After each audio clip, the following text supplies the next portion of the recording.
one of OSHEAN's great supporters over the years, and the CISO of Bryant, of the aforementioned Bryant University, is Rich Siedzik.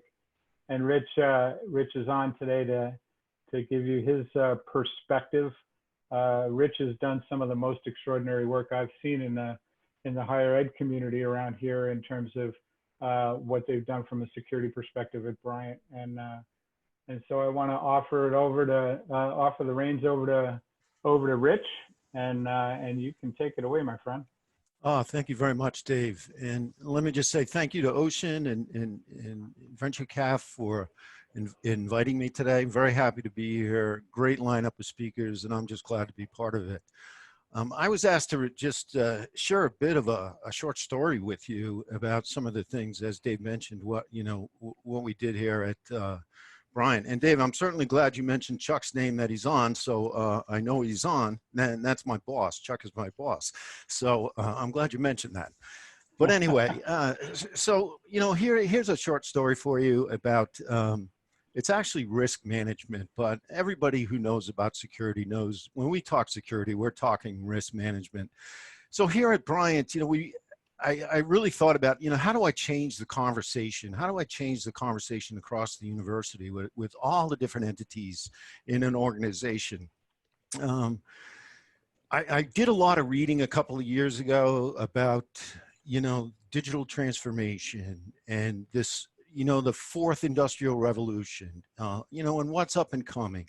And one of the key things I got out of there was that we as individuals, we really need to take a hard look at the programs that are under our control, and we need to constantly be reevaluating them, reinventing them to keep pace with what's going on. As everyone knows, or at least, I firmly believe security is a loaded term, right? It means something different to everybody. I think the same is true for risk management. How do we change that conversation? So when I started reading about digital transformation, and here at Bryant, it's a very big thing. And I started to look at my own programs and say, how do I keep them relevant? How do I keep people on board? How do I make sure they're in line with what's up and coming? Chuck, the CIO here, is constantly talking about, how we're going to evolve, what we're going to do next. And so I wanted to make sure that I had my ducks in a row. So I started to look into this 2 years ago.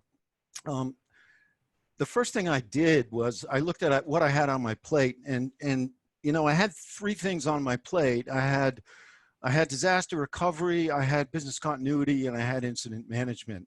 And I recall reading some time back an old Russian proverb that said, if you chase 2 ducks, you'll catch neither. So I was chasing 3. What I decided to do was really apply some of this transformation to these 3 things. I wanted to harmonize them into a single entity where I could come up with a plan for these 3 things where you wouldn't be able to tell the difference where one started and one ended. It's just in a plan. And how do I harmonize this across the entire university? So that's what I started out to do. I also thought to myself that, to be effective with this will depend on whether I can really partner with the business units here at the university. I can't be an outside force. I've been an outside force for too long. Security, I started out years ago doing this job, and I really did start out as an outside force. I was friction, and I can't be friction. If we're going to change the conversation and get them involved, I can't be friction. So I really had to stop I had to start talking in acronyms. When I sat down with business people, I stopped using DR terms. I stopped using business continuity, the terms that you all would know, RTO, RPO. They mean nothing to the business side. I stopped using all of that, and I started to use things that they would understand. When I combine these 3 aspects, I decided to call it resiliency, operational resiliency or cyber resiliency. That was the framework. How do I build this resiliency framework for the organization and take these pieces and bring them in? So I started to talk about operational resiliency. And this is not something I invented. If you go out, Gartner's written on this, Forrester has written on this, and there was some great papers after the Target incident where 2 consultants went into Target and they started to talk to Target about how to start to focus on resiliency. Forget about, forget about all of these individual silos of DR, BC, incident response. It should be one organization. There should be one plan. So I needed to change the focus, reduce, what do you do when you talk about resiliency? One of the things I had to do was I had to move from, get away from protection. One thing I thought about, and this was 2 years ago, I said there's more frameworks out there.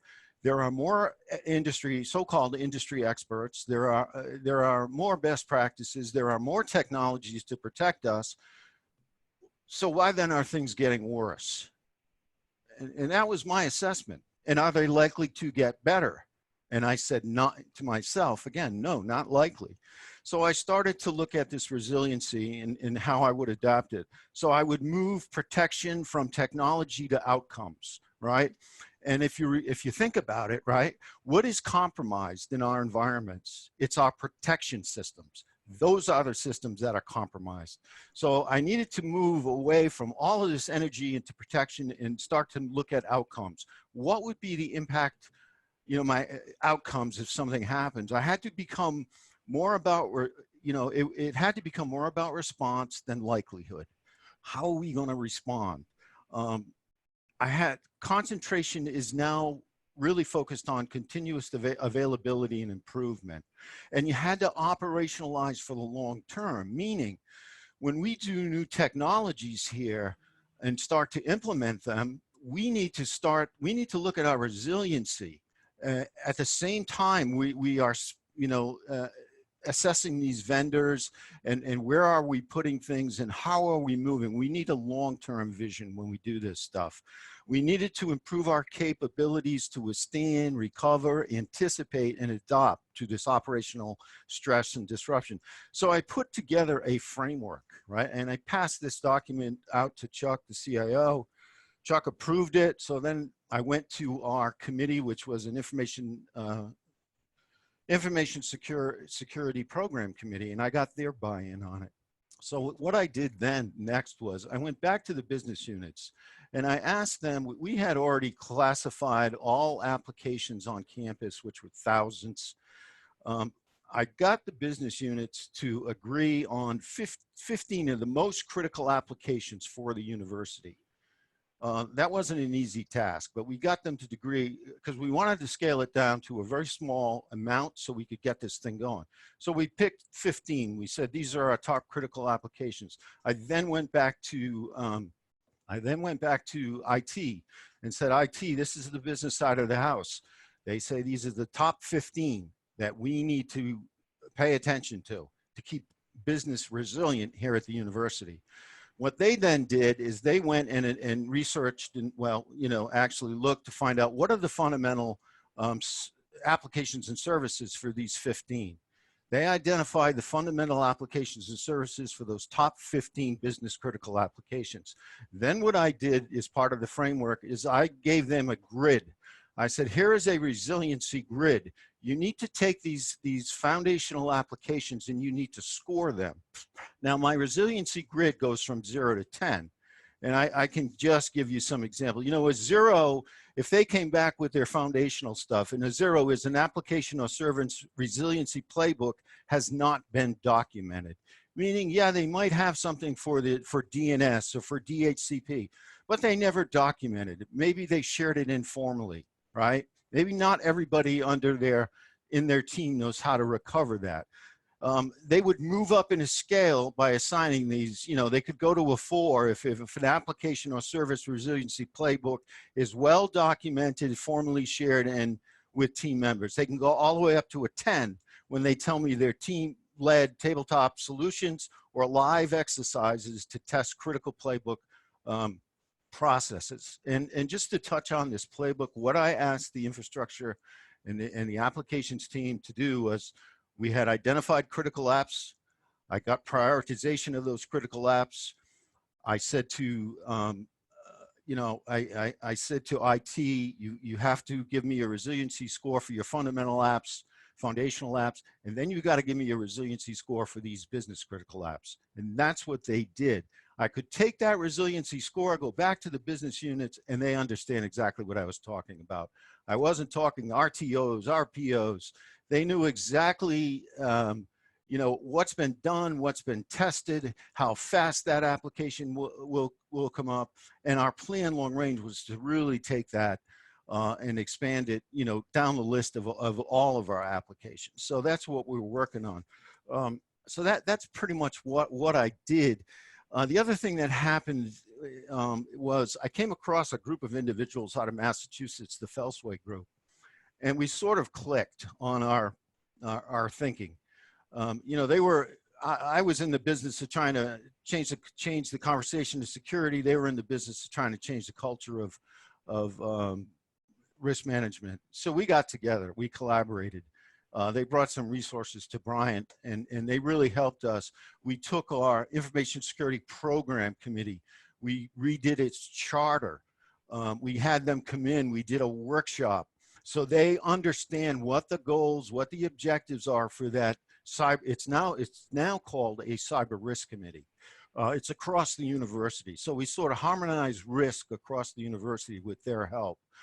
They were a great bunch of talented people that helped us with this.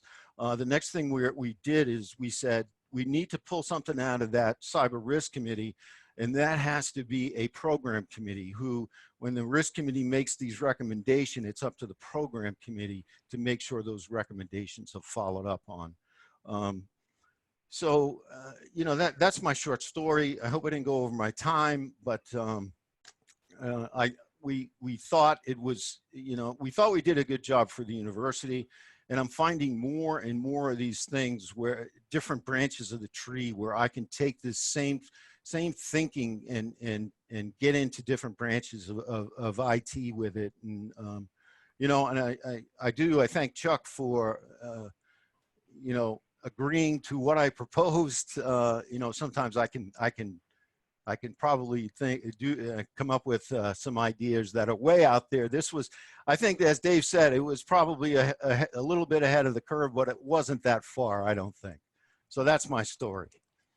Rich, we do actually have a little bit of time and I wanted to expand a little bit because you and I have talked about this.